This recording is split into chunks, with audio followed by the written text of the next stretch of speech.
Hey guys, so a while back I did a video about my dog Remy's nipping and biting issues when I first brought him home. Solving this problem of indoor nipping and arousal was huge for us, as it allowed me to start building a relationship with Remy instead of resenting him all the time. So if you haven't seen that video yet, I would suggest watching that first. You guys liked that video a lot, and you asked to learn about how I dealt with this nipping and biting behavior when it's happening outdoors as well. So that's what we're going to talk about in this video. Dealing with this nipping and biting behavior outdoors does require a different approach. First, let's talk about playing with your dog outside if you're lucky enough to have a fenced-in backyard.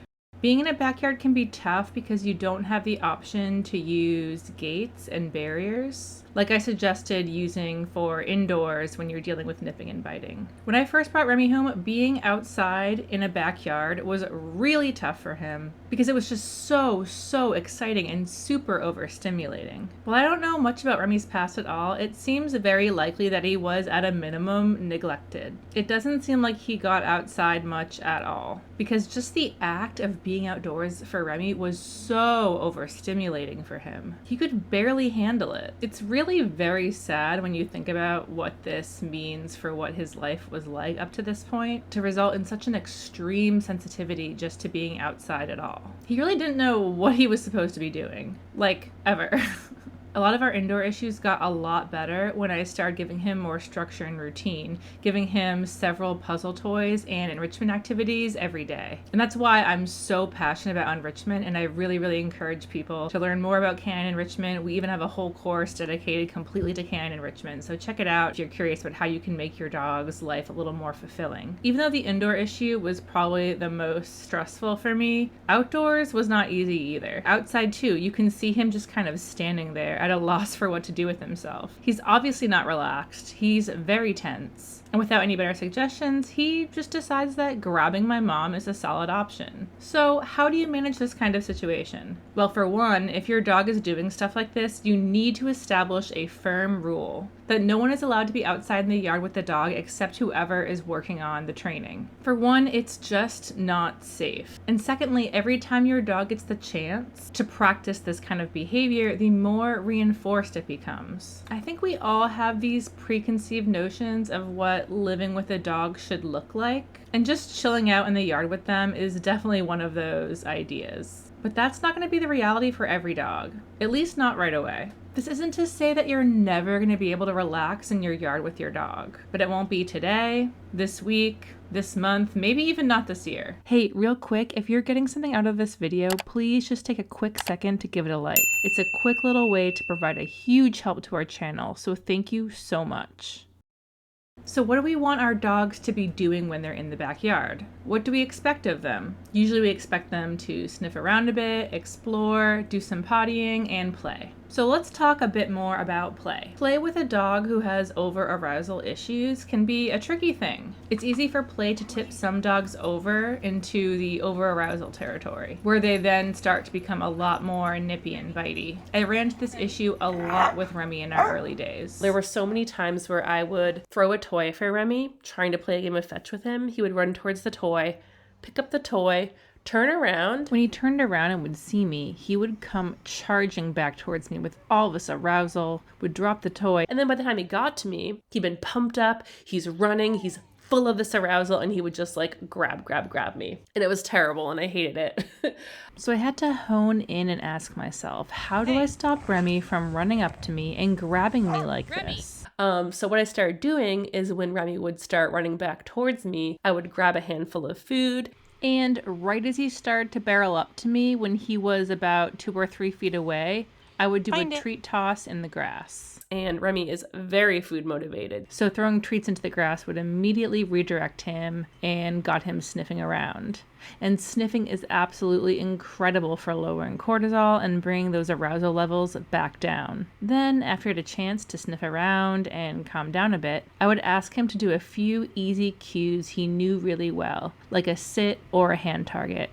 Then I would observe how he performed the cue. If he could do it calmly, then I could decide if I wanted to continue. Throw the toy again, repeating that new process where, okay, instead of you charging towards me and grabbing me, you can charge towards me, but then redirect towards this food I'm throwing in the grass. Or when I asked him to perform a cue, if he couldn't really do it or was still acting weird, or sometimes when I would ask for a hand target, he would kind of grab my hand with his mouth instead, that was an indicator that he's still super hyped up. And you can decide if you want to try calming him down more, doing some treat tosses in the grass or other redirection options for a bit longer and see if you can get those stress levels down. Or maybe you decide to do a treat toss in the grass while I still have control of the situation and just get out of here, get the heck out of Dodge, and try again another time. Deciding when to just end things versus continue really depends on your dog and you understanding their body language and their indicators of what they can and can't handle when they're reaching their threshold. A lot of nuanced things that you're only going to learn through experience.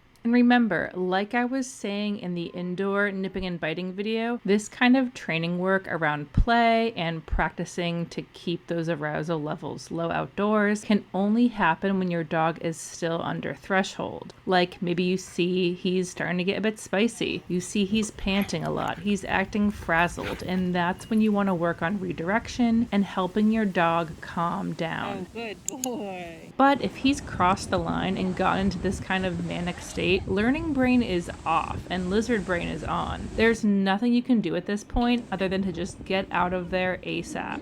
Definitely don't be afraid to use the house as a kind of escape hatch and barrier, just like you would use gates indoors. And that's another opportunity for you to reinforce, hey, I don't like how this play session is going. I'm going to withdraw and remove my engagement. And that is a wake-up call to your dog. Oh, that's not okay. I need to figure out something else. Because when I do that, all the fun stops. Okay, but what if your dog is in this crazed, over-threshold state, is nipping and biting you, and you aren't close to your house or you're outdoors someplace else? Yes, that is definitely a problem. This is why a dog like this needs to always have some kind of leash dragging, because that will allow you to step on the leash and regain control. If your dog doesn't have a leash dragging, you can try grabbing them by the collar and holding them still for a few minutes, just giving them a chance to calm down. But really, it's going to be best if you always have your dog dragging some kind of leash whenever you're playing anywhere outdoors.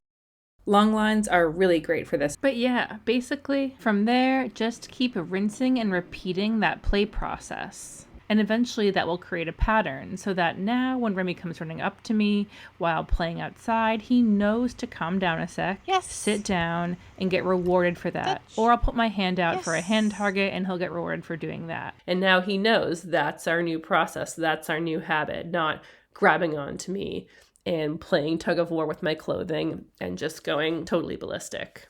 Oh, and if you're dealing with a similar situation to mine, where your dog might go chase after a toy, but then lose interest and redirect onto you, another option is to make sure you always have 2 toys on you. That way, when your dog charges back your way, you have another toy you can help them redirect onto instead of your physical body or clothes. Playing is good. You should definitely still play with your dog. But with this kind of dog, you can't just take play lightly. You need to be prepared and consider every play session a training session as well. Monitor your dog's body language and arousal state. If they start to be getting amped up and losing control a bit, that's when you want to take a break and do some treat scatters, redirect to a chew toy, and encourage them to just pause and take a breather before continuing on with the play session. And as you practice these skills with your dog will start to get into the habit of redirecting himself to these calming activities when he's getting into that hyped up state. Play is a great learning opportunity, but you need to control the play session. You need to stop your dog from coming in hot and getting way overstimulated. Impulse control games are huge for this kind of work. Self-control in these situations is something your dog needs to learn and practice. He will mess up, but with enough practice, he will get there. This kind of high arousal play is why I no longer let Remy go to the dog park. I did used to take him a few times before I understood his reactivity issues, and while nothing bad ever happened, letting Remy play in a dog park is just way too risky with how dramatic his arousal is. Even if he didn't hurt another dog, his erratic behavior can be really scary for other dogs and could easily trigger an outburst or a fight. So we've been covering about how to handle these types of situations, but let's also talk about what you don't want to do. What you don't want to do is to get panicky and escalate. I know it's really hard to keep your cool when a dog is charging at you and you're afraid you're going to get bitten yet again. But just remember, what your dog wants is a reaction. What they want is engagement. My mom here was just trying to not get bitten, and that's really understandable. But these kinds of tense, jerky movements were just feeding into his arousal.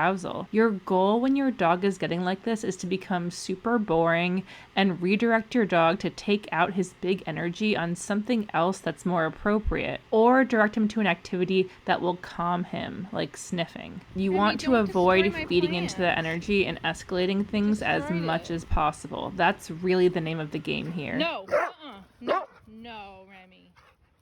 I also just want to note here that destroying a toy is a perfectly valid redirection activity, and it can actually be a great way for a dog to de-escalate. If your dog chooses to redirect themselves to destroying a toy, aka a dissection activity, instead of continuing high-intensity play with you that might be starting to get into a high-arousal territory, that's actually a huge win. I think a lot of people see destroying toys as a bad thing, and we kind of chastise them. We might chastise a child for breaking a toy. But destroying a stuffy is a perfectly normal and really appropriate outlet for dogs. Shredding and dissection is super natural for dogs, and it can be a really important part of your dog's canine enrichment plan, depending on the individual dog.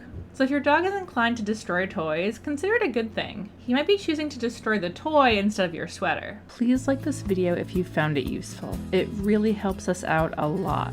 And make sure to leave a comment if you've dealt with biting and arousal issues like this. I want to hear what worked for you and your dog. Once again, this video was getting too long, so I'm going to do a third video on this topic dealing specifically with leash arousal and biting. So stay tuned for that. As always, making these videos can give me a bit of PTSD, so I'm gonna go relax and chill in the sun with my #1 son boy, who thankfully has since learned how to relax in the yard. Thanks again for watching, everyone. See you next time.